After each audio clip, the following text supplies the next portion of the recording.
Hi there and welcome back for the Real Women of Philadelphia, week 3 in my kitchen.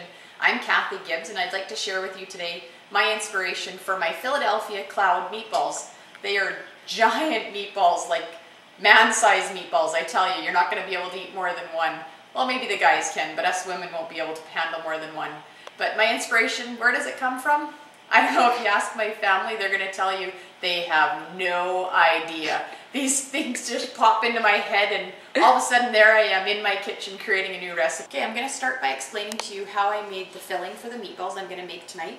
What you need is a can of crab meat, 3/4 of a cube of the Philadelphia cream cheese, just the regular, or you can use the light if you like. Tonight I just used regular. You're going to melt that in your microwave just to get it soft. You want 4 to 5 florets of both cauliflower and broccoli. I like to sneak in vegetables in my dishes any way I can so my kids don't know, and they don't even know they're eating healthy, so I kind of think that's kind of funny. What I did with the cauliflower and broccoli is I chopped it in my chopper really fine, and then I added 2 tablespoons of feta and a teaspoon of black pepper. So what I've done is I've mixed all that mixture up and it's just kind of sitting ready waiting for me. I then took a cookie cutter, and what I did was I cut circles in my bread, and I've got those laid out on my counter. And some of you may think I'm a little crazy for putting bread inside of my meatball, but what that's going to do is it's going to hold our mixture that we've done together, and it's going to keep the cream cheese from oozing out. So, and don't throw away your bread crusts, because you can use these for a dressing or another recipe of yours, or bread pudding maybe even. Okay, so then you're going to take a fork and just spoon a little bit of the mixture into each of the circles you've cut off your bread. You could use whole wheat bread and get even more goodness into your kids, but just a small dollop into the bread, and then just going to form those into little balls, and then after I'll show you how to wrap the hamburger around those. Okay, so now for the interesting meatballs that I'm making tonight. Your ground beef in a large mixing bowl. To that you're going to add 1/2 cup of rolled oats. I used Quaker oats. Then I did a herb mixture of 1 teaspoon black pepper, 1 teaspoon organic non-salt, 1 teaspoon cilantro, 1 teaspoon parsley flakes, and 1/2 teaspoon garlic. You're just going to go ahead, dump that in. Then you're going to take 2 eggs, and you're going to whisk them a little bit just to mix them up. And what this is going to do is hold your meatballs all together. So you're going to just go ahead, also dump that in there. And now this is the fun part. You can't be afraid to get your hands dirty. So you're just going to start mixing that mixture up, and it is very gooey, but you want to make sure that it's mixed very well before you start forming your meatballs.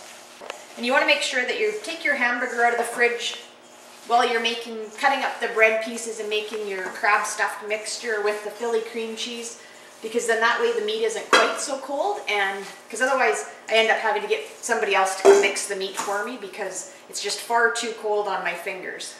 So now you're going to take a nice size, almost like a hamburger patty size of meat.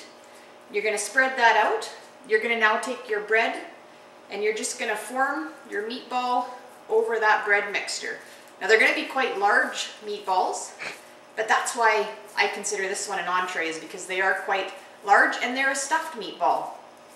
So then what you're going to do from there is I've lined a 9x13 baking pan, and from there I'm just going to place them on. I've put a piece of wax paper on the inside of the pan, and I've also greased it a little bit, just because you don't want that meatball to pull apart. You want it to get a nice even cooking. I've preheated my oven to 350, and we're going to throw them in there, and then when it's all done, I'll show you how I've plated my dish for my supper.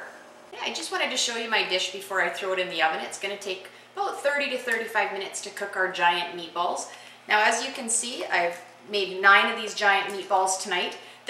So come with me. They've been in the oven now about halfway, so we're going to have a look and see. I might end up flipping them a little bit, just depending. Oh, they're looking nice and juicy. But when I mean giant cloud meatballs, they are giant stuffed meatballs. They've got Philly and crab on the inside, remember? And I can hardly wait to cut into them. When they're done cooking, I'm going to show you how to plate them. And I'm serving it with some jasmine rice and some steamed cauliflower and broccoli with a cream sauce on top. Oh man, you should smell my kitchen. It smells amazing. I can't wait to get these Philadelphia cloud meatballs out of the oven. They've been in for about 35 minutes, and I did turn them once. So I've already plated my dish with some jasmine rice, some broccoli and cauliflower. So plating my meatball. Look at the dish, and I don't know about you, but I'm hungry and I'm gonna dig in. Thanks everybody, and join me next week for week 4. Bye for now.